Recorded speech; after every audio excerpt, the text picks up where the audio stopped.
ಅಂತ ಹೇಳಿ ಸೆಕ್ಯುಲರ್ ಟರ್ಮ್ಗಳಲ್ಲಿ ಹೋಗಿ ಇವತ್ತು ISIS ನಲ್ಲಿ ಸೆಕ್ಸ್ ಸ್ಲೇವ್ಗಳಾಗಿ ಕಳೆದು ಹೋಗಿರುವಂತಹ ಸಾವಿರಾರು ಹೆಣ್ಣು ಮಕ್ಕಳಿಗೆ ಶ್ರದ್ಧಾಂಜಲಿಯೊಂದಿಗೆ ನಾನೊಂದು 2-3 ಮಾತು ಹೇಳ್ತೇನೆ. ಇದು ಸೊಲ್ಯೂಷನ್ ಅಂತ ಯೋಚನೆ ಮಾಡಿ, ಅಥವಾ ನಮ್ಮ ಸಮಾಜದಲ್ಲಿ ಬುದ್ಧಿವಾದ ಹೇಳುವಂಥದ್ದು ಯಾವತ್ತೂ ನಡೆಯೋದಿಲ್ಲ. ಯಾಕಂದ್ರೆ ನಮ್ಮದು ದೇಶ ಡೆಮೋಕ್ರಸಿ. ಹುಟ್ಟಿದ ಮಗುವಿನಿಂದ ಹಿಡಿದು ಸಾಯುವ ಮನುಷ್ಯನ ತನಕ ಇನ್ನೊಬ್ಬರ ಮಾತು ಕೇಳುವಂಥದ್ದು ನಮಗೆ ಸಹನೆ ಆಗೋದಿಲ್ಲ. ಯಾಕಂತಂದ್ರೆ ನಮಗೆ ಬುದ್ಧಿಶಕ್ತಿ ಇದೆ, ನಾನು ಸ್ವಂತವಾಗಿ ನಿರ್ಧಾರಗಳನ್ನು ತಗೊಳ್ಳಬಲ್ಲೆ. ನಮ್ಮ ದೇಶ ತಪ್ಪು ಹೋಗಿರೋದು ಅದರಲ್ಲಿ. ಸಮಾಜದ ಮಾತನ್ನ ಕೇಳುವಂಥದ್ದಾಗಲಿ, ಫ್ಯಾಮಿಲಿಯ ಧ್ವನಿಯನ್ನು ಗಮನಿಸುವಂಥದ್ದಾಗಲಿ ನಾವು ನಮ್ಮ ಮಕ್ಕಳಲ್ಲಿ ಬೆಳೆಸ್ತಾ ಇಲ್ಲ.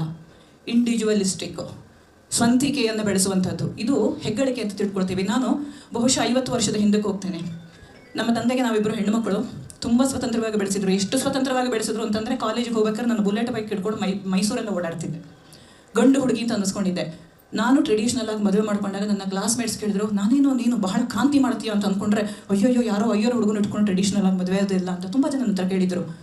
ನನ್ನ ಸ್ವಾತಂತ್ರ್ಯದ ಪರಿಕಲ್ಪನೆ ನನ್ನ ದೇಹವನ್ನು ಕೆಡಿಸ್ಕೊಂಡು ಕ್ರಾಂತಿ ಮಾಡೋದಲ್ಲ, ನನ್ನ ಫ್ಯಾಮಿಲಿಯನ್ನು ಕೆಡಿಸ್ಕೊಂಡು ಬೇಜವಾಬ್ದಾರಿಯಿಂದ ನಡ್ಕೊಳ್ಳೋದಲ್ಲ ಅನ್ನುವಂಥ ಒಂದು ಸಣ್ಣ ಪ್ರಜ್ಞೆ ನನ್ನ ಫ್ಯಾಮಿಲಿ ನನಗೆ ಕೊಟ್ಟಿತ್ತು. ಮೊಟ್ಟ ಮೊದಲನೇದಾಗಿ ಪೇರೆಂಟ್ಸ್ ಯಾರಿದ್ದಾರೆ ನಮಗೆ ಗೊತ್ತಿಲ್ಲ, ಇಲ್ಲಿ ಸಣ್ಣ ಮಕ್ಕಳನ್ನ ಯಾರು ಬೆಳೆಸ್ತೀರಿ ನಾವು ಗೊತ್ತಿಲ್ಲ. ಹೀಗೆ ಬುದ್ಧಿವಾದ ಹೇಳಿ, ಹಾಗೆ ಬುದ್ಧಿವಾದ ಹೇಳಿ ಅಂತ ಯಾವುದನ್ನು ಹೇಳಿದ್ರು ಹೆಣ್ಣು ಮಕ್ಕಳು ಈಗಿನ ಕಾಲದಲ್ಲಿ ಕೇಳಿಸ್ಕೊಳ್ಳೋದು, ಗಂಡು ಮಕ್ಕಳು ಕೇಳಿಸ್ಕೊಳ್ಳೋದು. ಅದನ್ನು ಬಿಟ್ಟುಬಿಡಿ. ನಾವು ಬೆಳೆಸಬೇಕಾಗಿದ್ದು ತುಂಬ ಸೂಕ್ಷ್ಮವಾದ ಒಂದು ವಿಷಯವನ್ನು ಒಬ್ಸರ್ವ್ ಮಾಡಿ. ಇಡೀ ಪ್ರಕ್ರಿಯೆಯಲ್ಲಿ ಹಾಳಾಗುವಂಥದ್ದು ಹೆಣ್ಣು ಮಗು. ಯಾಕೆ ಅಂದರೆ ಹೆಣ್ಣು ಮಗುವಿನ ದೇಹ ವಲ್ನರೇಬಲ್. ತುಂಬ ಕೆಟ್ಟ ಅನುಭವದ ಒಂದು ಎಕ್ಸಾಂಪಲ್ ನಿಮಗೆ ಕೊಡ್ತೀನಿ. ಚಕ್ರವರ್ತಿಯವರು ಹೇಳಿದ್ದಕ್ಕಿಂತ ಇನ್ನೂ ಮನಸ್ಸಿಗೆ ನೋವಾಗುವಂಥ ಒಂದು ಉದಾಹರಣೆಯನ್ನು ನಮಗೆ ಕೊಡ್ತೀವಿ. ಹೆಣ್ಣು ಮಕ್ಕಳ ಸ್ವಾತಂತ್ರ್ಯ ಇರ್ಬೋದು, ಇದು ವೈಯಕ್ತಿಕ ಆಯ್ಕೆ ಇರ್ಬೋದು, ಏನು ಬೇಕಾದರೂ ಮಾಡೋರು. ಈಗ ಕಾನೂನಿನ ಪರ್ಮಿಷನ್ ಬೇರೆ ಬಂದಿದೆ, ಅಬಾರ್ಷನ್ ಮಾಡಿಸ್ಕೋಬೋದು ಅಂತ ಹೇಳಿ. ನಾನು ದಯವಿಟ್ಟು ತಪ್ಪು ತಿಳ್ಕೊಬೇಡಿ.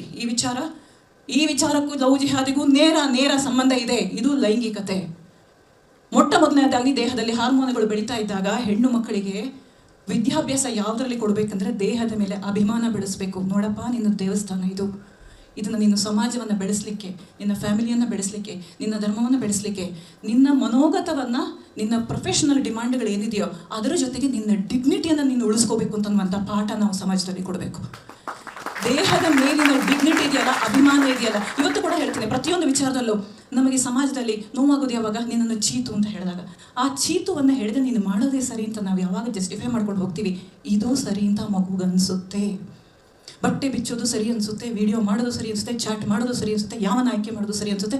ಯೋಗ್ಯ ಅಯೋಗ್ಯತೆ ಅಂತ ತಿಳ್ಕೊಳ್ಳುವಷ್ಟು ಆ ಮಗು ಇನ್ನೂ ಬೆಳೆದಿರೋದಿಲ್ಲ. ಆ ಮಾನಸ ಆ ಥರ ಇರುತ್ತೆ. ಪುಟ್ಟು ಮಕ್ಕಳು ಅಟ್ರಾಕ್ಷನ್ ಯಾವುದ್ರಲ್ಲಾಗುತ್ತೆ, ಲೈಂಗಿಕತೆಯ ಮೇಲಾಗುತ್ತೆ.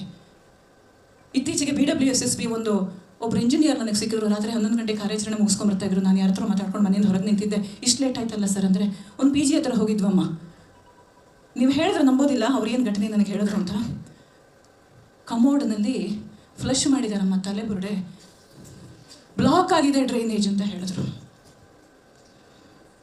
IT ಕಂಪನಿಗಳಲ್ಲಿ ಸ್ವೇಚ್ಛೆಯಿಂದ ನಡೀತಾರೆ. ನಾನು ಹೇಳ್ತಿರೋದು ಹೆಣ್ಣು ಮಕ್ಕಳಿಗೆ ಯಾಕೆ ಈ ಡಿಗ್ನಿಟಿಯ ಅರಿವು ಯಾಕಿಲ್ಲ ಅಂದರೆ, ಡಿಗ್ನಿಟಿ ಮನೆಯಿಂದ ಬರಬೇಕು. ನಾವಿಬ್ಬರು ಗಂಡ ಹೆಂಡತಿಗಳು ಕೆಲಸ ಮಾಡ್ತೀವಿ, ಸಂಪಾದನೆ ಮಾಡ್ತೀವಿ, ರೊಕ್ಕ ಸಂಪಾದನೆ ಮಾಡ್ತೀವಿ, ಅರ್ಧ ಜೀವ ಆಗಿರ್ತೀವಿ. ಸಂಜೆ ಹೊತ್ತು ಮನೆಗೆ ಬರೋದಕ್ಕೆ ಊಟ ತಿಂಡಿ ಅಡುಗೆನೇ ಇಲ್ಲ ಈ ದೇಶದಲ್ಲಿ. ಇವಾಗ ನಾನು ತುಂಬ ಜನ ವರ್ಕಿಂಗ್ ಕಪಲಲ್ಲಿ ನೋಡಿದ್ದೀನಿ, ಮನೇಲಿ ಅಡುಗೆ ಮಾಡೋದಿಲ್ಲ, ಸ್ವಿಗ್ಗಿನ ತರಿಸ್ತೀರಾ. ಇವತ್ತು ಸ್ವಿಗ್ಗಿಯಿಂದ ಡೆಲಿವರಿ ಮಾಡೋ ಹುಡುಗರು ಡ್ರಗ್ಸ್ ತಂದು ಕೊಡ್ತಾರೆ ನಿಮ್ಮ ಮಕ್ಕಳಿಗೆ. ನಿಮಗೆ ಗೊತ್ತಿದೆಯಾ? ಇದು ಗಂಡಾಗಲಿ ಹೆಣ್ಣಾಗಲಿ ಅಂದರೆ ಹಾಳಾದ್ಮೇಲೆ ಸಾಯಂಕಾಲ ಖುಷಿಯನ್ನು ಹುಡುಕ್ತವೆ ಮಕ್ಕಳು. ನಮ್ಮ ನೀಡ್ ಏನಿರುತ್ತೆ, ನಮ್ಮ ನೀಡ್ ಏನು? ಚಿಕ್ಕ ಮಕ್ಕಳಿದ್ದಾಗ ಖುಷಿ ಕೊಡಬೇಕು, ಖುಷಿ, ಉಲ್ಲಾಸ ಅಂದರೆ ಏನು? ಆ ಉಲ್ಲಾಸದ ಪರಿಕಲ್ಪನೆ ಬದಲಾಗಿದೆ ನಮ್ಮಲ್ಲಿ. ದೇಹ ದಂಡಿಸೋದಿಲ್ಲ ಈಗಿನ ಮಕ್ಕಳು. ಕೂತ್ಕೊಂಡು ಖುಷಿ ಪಡಬೇಕು. ಹೇಗೆ? ವಿಡಿಯೋ ಗೇಮ್ ಮಾಡಬೇಕು. ಚಿಕ್ಕ ಮಕ್ಕಳು ಕೈಲಿ ಕೊಟ್ಬಿಡ್ತಾರೆ ಮೊಬೈಲು. ಅದು ಆಟ ಅಂದರೆ ಏನು? ಮೈ ಬೆವರಬೇಕು, ಅಷ್ಟು ಅಂಗಾಂಗಗಳು ಆ್ಯಕ್ಟಿವ್ ಆಗಿರಬೇಕು, ಮನಸ್ಸಿಗೆ, ಹೃದಯಕ್ಕೆ ಬ್ಲಡ್ ಸರ್ಕ್ಯುಲೇಷನ್ ಸರಿಯಾಗಿ ಆಗಬೇಕು. ಆವಾಗ ದೇಹ ಕೊಡುವಂಥದ್ದು ಉಲ್ಲಾಸ. ಅದನ್ನು ಬಿಟ್ಟು ಎಲ್ಲ ಚಟಗಳಿಗೆ ಮಕ್ಕಳು ಯಾಕೆ ಹೋಗ್ತವೆ? ನಿಮ್ಮ ಮಕ್ಕಳನ್ನು ನೀವು ದುಡಿಸೋದಿಲ್ಲ. ಅಯ್ಯೋ ನನ್ನ ಮಗಳು ಕೆಲಸ ಮಾಡಬಾರ್ದು, ಅಯ್ಯೋ ಓದ್ತಾ ಇದ್ದಾಳೆ, ಎಕ್ಸಾಮ್ ಬಂತು.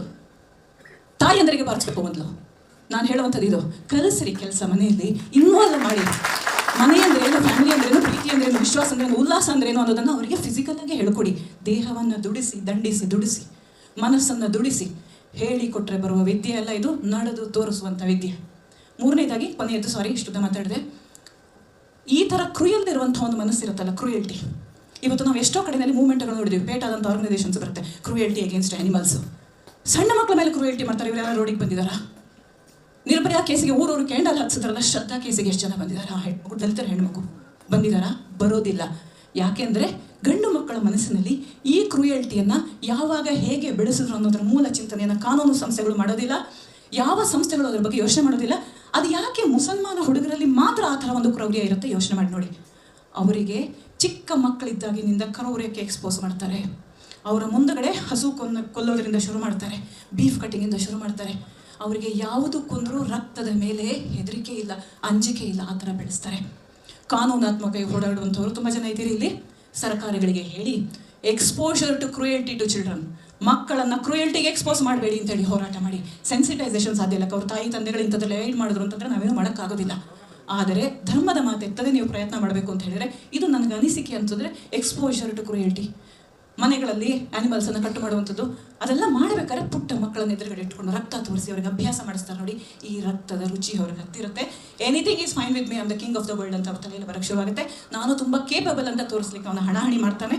ಆ ಸಂದರ್ಭದಲ್ಲಿ 10 ಜನ ಹೆಣ್ಣು ಮಕ್ಕಳನ್ನು ಬಳಸೋದು, 2 ಜನರ ಮರ್ಡರ್ ಮಾಡೋದು ದೊಡ್ಡ ವಿಷಯ ಆಗೋದಿಲ್ಲ. ಬೇಕಾದ ಜನ ಮಾತಾಡೋರಿದ್ದೀರಿ. ಇಷ್ಟು ಅವಕಾಶ ಕೊಟ್ಟದಕ್ಕೆ ತುಂಬ ಧನ್ಯವಾದಗಳು.